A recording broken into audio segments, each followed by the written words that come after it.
배나영의 보이스 플러스. 블리 여러분, 일주일 동안 안녕하셨어요?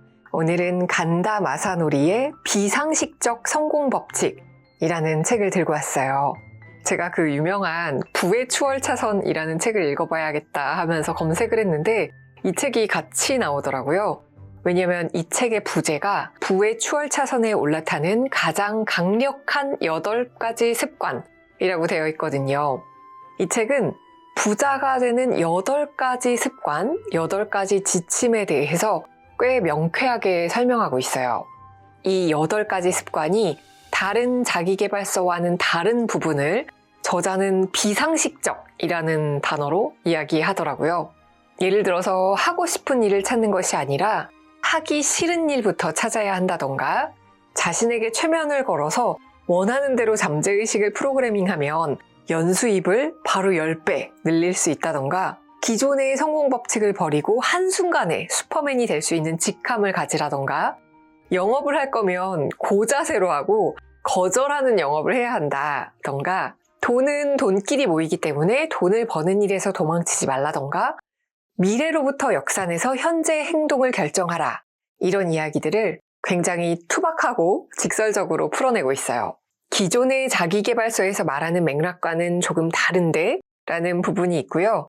내가 알던 부자 되는 상식과는 다른데? 라고 생각했던 부분들이 있는데, 책을 읽다 보면 점점 더 이해가 되면서 이런 부분들을 나의 일상에 조금씩 적용해야겠다, 이런 생각이 들어요. 세일즈나 영업에 대한 구체적인 부분이나 부자 되는 독서에 대한 구체적인 방법들이 궁금하신 분들은 직접 책을 읽어보시면 좋겠고요.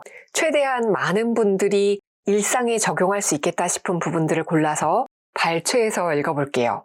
구독과 좋아요, 알림 설정, 하이프, 공유까지 감사드려요. 그럼 책 속으로 들어가 볼게요.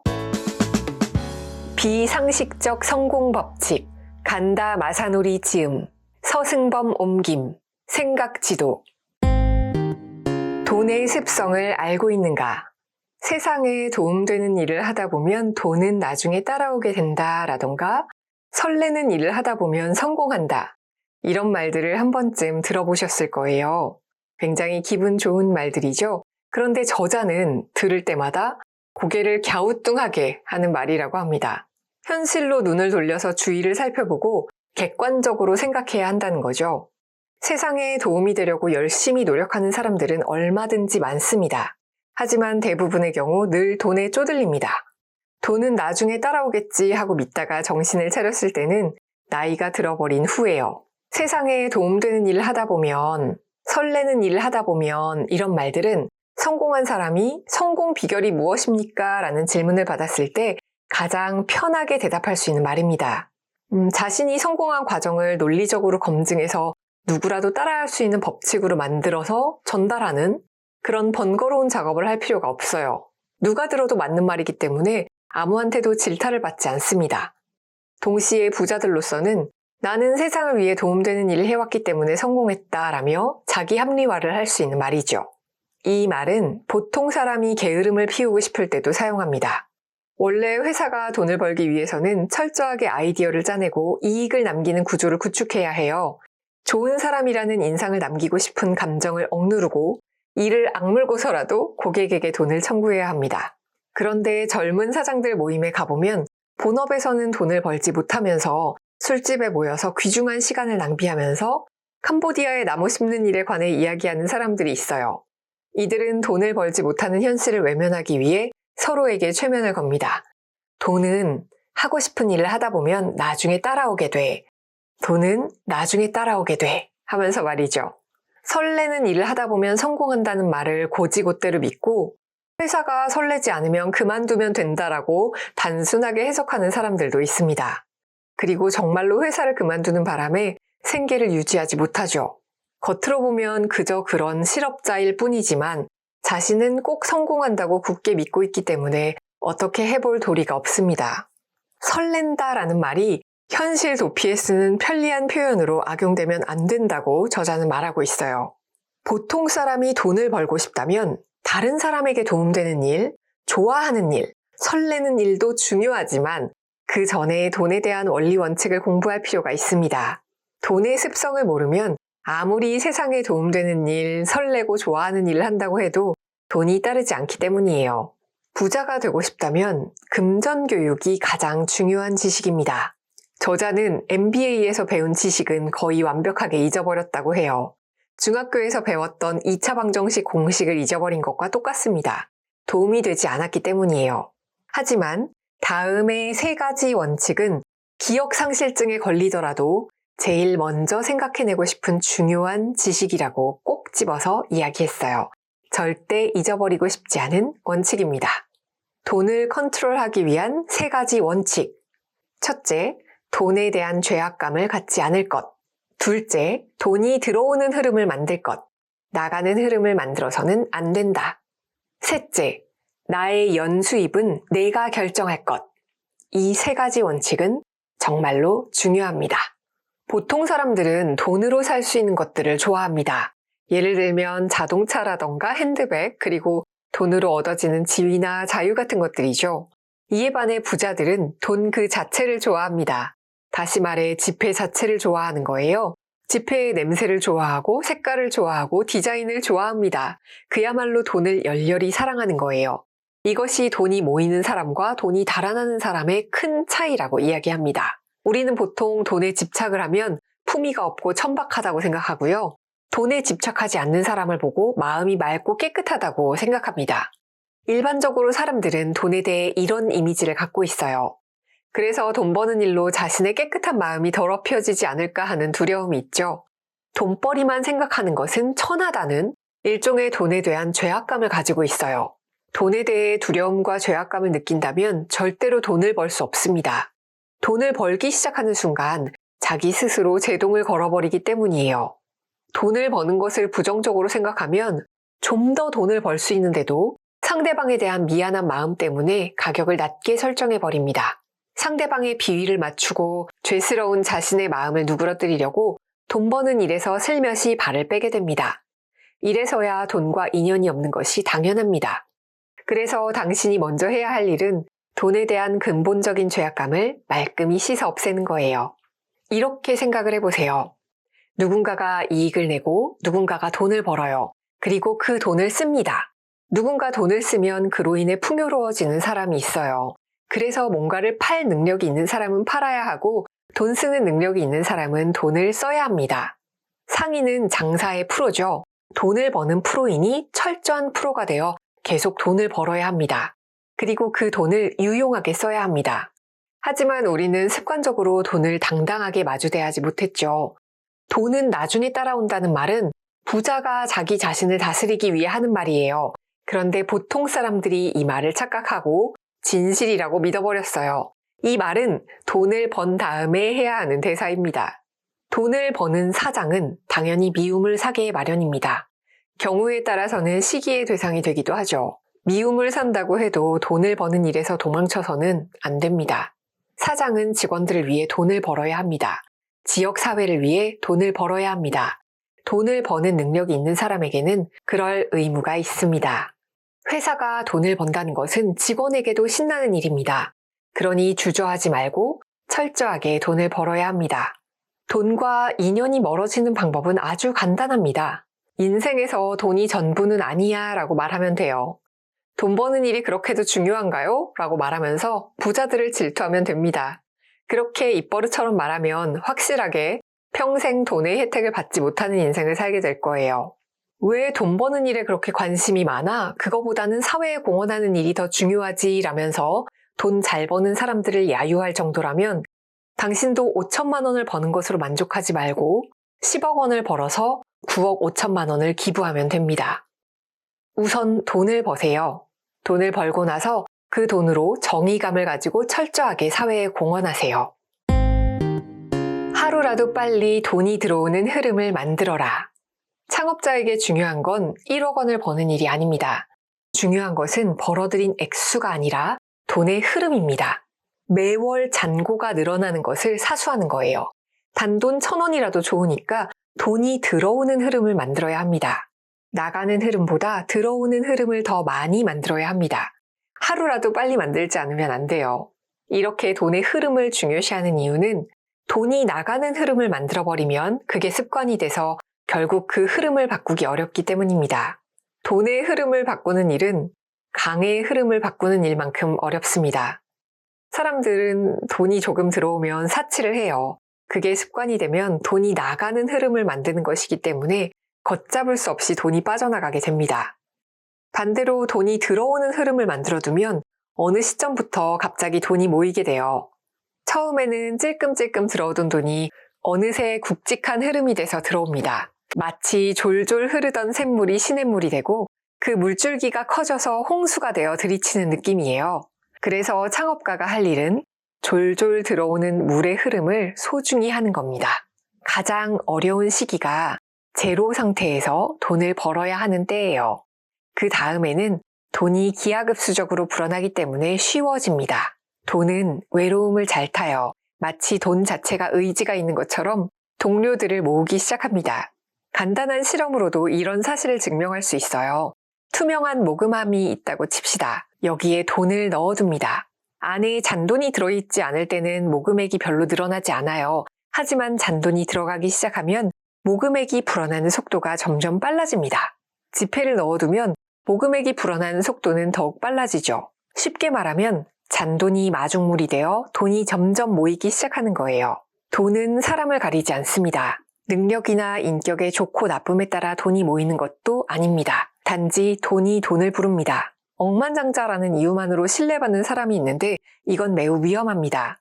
돈이 많은 것과 인격은 전혀 일치하지 않기 때문이에요. 또한 현재 돈을 가지고 있는 것과 계속 돈을 가질 수 있느냐 하는 것도 별개의 문제입니다. 돈은 돈이 있는 곳으로 모입니다. 이것이 바로 돈의 습성입니다. 돈에게 미움받지 않는 돈 사용법. 돈은 돈이 있는 곳으로 모인다고 했죠? 이 단순한 사실을 전제로 하면 부자가 되는 방법은 쉽고 간단해집니다. 반드시 매월 현금이 불어나도록 돈의 흐름을 만들면 돼요. 이걸 어렵게 말하면 캐시플로우 경영이라고 합니다. 이 단어를 들어본 적은 있어도 본질을 제대로 알고 있는 사람이 많지 않을 거예요. 예를 들어 잔꾀가 많은 경영자는 잠시 흑자를 낸다 싶으면 앞으로도 흑자를 내는 상황이 계속될 것이라고 생각하고 돈을 빌려 사옥을 짓습니다. 그러면 모처럼 돈이 들어오는 흐름이 생겼는데 나가는 흐름을 만들어버리는 꼴이 돼요. 그 결과 자신도 모르는 사이에 돈이 자꾸 빠져나갑니다. 돈은 곧 에너지예요. 돈이 자꾸 나가면 에너지는 떨어집니다. 그렇다면 돈을 쓰면 안 되는 것일까요? 책에서는 남은 것만큼만 쓰면 된다라고 해요. 책에서는 어떤 영화의 예시를 드는데요. 이 영화에서 탈세범이 돈을 모으는 요령을 고백합니다. 뚝뚝 떨어지는 물 아래에 컵을 놓고 물을 받고 있다고 쳐요. 목이 마르다고 아직 절반밖에 채워지지 않는 물을 마셔버리면 이거야말로 최악입니다. 찰랑찰랑 가득 차기를 기다렸다가 마셔도 안 됩니다. 가득 차서 흘러 넘치는 물을 핥아가며 참아야 합니다. 이것이 바로 부자의 철학을 응축한 명대사라고 책에서는 이야기합니다. 벤츠를 사는 것도 좋고 집을 짓는 것도 좋지만 할부금의 지불 액수가 돈이 흐르는 추세에 영향을 주지 않을 정도로 억제해야 합니다. 란체스터 법칙으로 설명하면 나가는 돈이 수입의 11% 이하라면 크게 문제가 되지 않지만 그 이상이라면 흐름 전체를 바꿔버려서 되돌릴 수 없을 정도로 위험하다는 것입니다. 사치하지 말라는 이야기가 아니고요. 돈의 흐름을 바꿀 정도로 자제하지 못하고 사치를 하면 돈에게 미움을 받게 된다는 뜻입니다.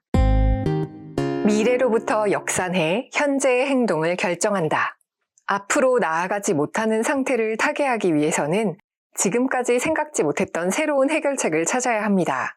그래서 새로운 발상이 생기기 쉬운 막 잠이 들 찰나를 이용해 연습해 보세요. 목적은 현재의 내 상황과 실현하고 싶은 상황 사이에 존재하는 이 차이를 메워가는 과정을 쫓아가 보는 거예요. 자, 잠들기 전에 자신의 목표에 대해서 생각해 봅니다. 침대에 누워서 눈을 감아요. 나의 목표는 언제 실현되면 좋을까요? 반년 후, 1년 후, 아니면 2년 후? 책에서는 2년 후에 실현되는 것으로 생각하고 이렇게 설명하고 있어요. 본문 그대로 읽어볼게요. 눈을 감고 어두운 복도에 서 있는 상황을 상상한다. 천장은 높고 서늘하다. 주변의 벽은 모두 바위다. 아무래도 지하에 있는 것 같다. 복도를 따라 안쪽으로 걸어간다. 벽에는 촛불이 켜져 있고 그 불빛이 아른거린다. 복도 안쪽 끝에 이르니 엘리베이터가 나온다. 지금까지 본 적 없는 거대한 엘리베이터가 바로 눈앞에 있다. 엘리베이터 안으로 들어가자 4개의 버튼이 있다. 흔히 보는 엘리베이터처럼 올라가기와 내려가기 버튼, 미래와 과거 버튼이 있다. 미래의 버튼을 누르자 거대한 문이 스르르 닫히고 엘리베이터가 소리를 내면서 움직이기 시작한다. 엘리베이터는 2년 후를 향해 간다. 얼마 지나자 엘리베이터가 멈춘다. 문이 열리자 그곳은 천장이 높은 파티장이다. 멋진 샹들리에가 걸려있다. 이곳에서는 당신의 목표 실현을 축하하는 성대한 파티가 열리고 있다. 많은 사람들이 정장을 입고 모여서 즐겁게 이야기를 나누고 있다. 당신이 도착한 것을 알자 성대한 박수 소리가 터져 나온다. 자, 주위를 둘러보자. 이곳에는 도대체 누가 있는가? 도대체 어떤 말로 당신의 성공을 축하하며 환호하고 있는가? 아, 성공이란 기분 좋은 것이구나.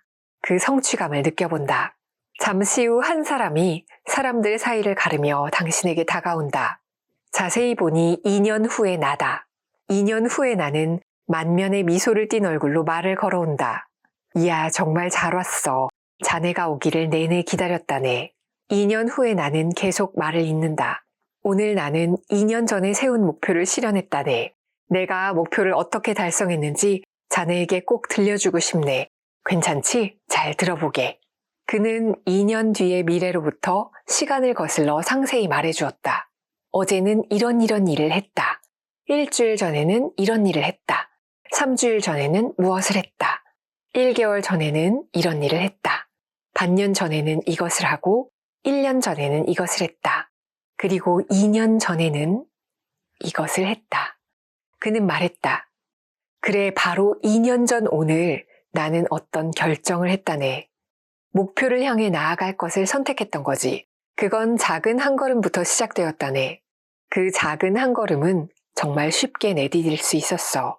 하지만 그 한 걸음이 없었다면 오늘의 나는 없었을 걸세. 내가 자네를 계속 기다렸던 이유는 그 작은 한 걸음을 가르쳐주고 싶었기 때문이라네. 그 첫 걸음은 당신이 그 첫 걸음에 대한 이야기를 듣자 현재와 미래가 이어졌다. 그렇구나. 그랬었구나. 그렇게 목표를 실현했구나. 별로 어렵지 않네.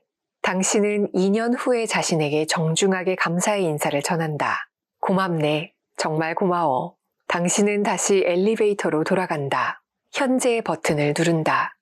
엘리베이터 문이 닫히고 당신은 현재로 돌아온다. 어떠세요? 이런 연습을 하다 보면 행동력이 따르는 시나리오를 짤 수 있게 됩니다. 미래로부터 역산해 현재의 행동을 결정하면 벽에 막히는 상황을 제거할 수 있어요. 행동은 머리에 그려진 이미지에서 나오기 때문입니다. 중요한 건 첫걸음을 내딛는 행동이에요. 첫걸음을 떼면 두 번째 걸음이 쉬워집니다. 그리고 세 번째 걸음은 훨씬 더 쉬워져요. 이렇게 시나리오 짜는 걸 습관화하면 목표를 달성하기 위한 길이 하나가 아니라는 사실을 깨닫게 될 겁니다. 당신이 성공에 이르기 위한 길은 무한히 활짝 열려 있어요. 자기 자신의 힘을 믿으세요. 자신의 힘이 무한하다는 것을 믿으세요. 그렇게 하자마자 당신의 눈앞에 무한한 가능성이 펼쳐질 겁니다. 새로운 현실이 차례차례 열리고 당신을 성장시키기 위해 모든 사건들이 1초의 오차도 없이 완벽한 타이밍으로 일어나고 있다는 걸 알게 될 겁니다. 현실은 당신의 마음이 만드는 거예요. 자신을 신뢰하면 가능성으로 충만한 현실을 보여줍니다. 자신을 신뢰하지 않으면 거울처럼 당신을 배반하는 현실을 보여줍니다. 그러니 현실을 바꾸는 건 당신 자신이에요. 어떤 작은 행동이라도 좋아요. 한 걸음 내딛고 조금 더 성장하는 하루 되시길 바라요. 우리는 다음 주에 만나요. 안녕.